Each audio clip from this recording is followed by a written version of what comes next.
starting with challenge number 2, since that's the first one I had up. Um, I found this one being like fewer frames. It seemed a lot easier to work without the guidance.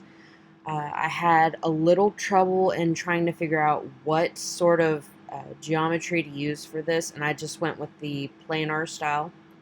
As you can see, it goes right under it. It's a little difficult not to have free reign like you do with Nuke or Maya when you can't make your own geometrical shape.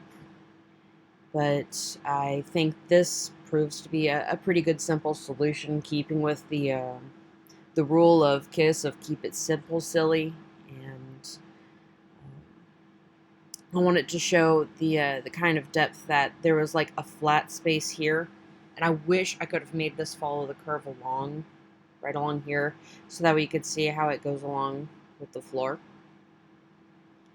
The tracking was a little bit strange, but I decided to keep with the auto track and repair to kind of force myself to start looking at some of the issues. And as you can see, there's this that I probably still need to keep working on.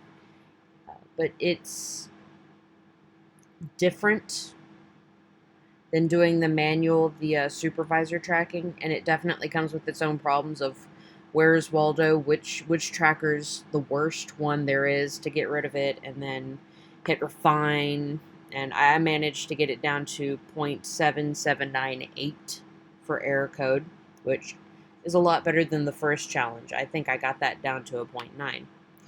And speaking of 0.9 and challenge 1, I will get to that one next.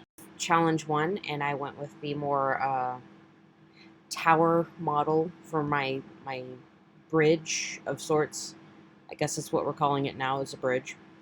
And I think while following along with some of the suggested tutorial, this one turned out pretty well.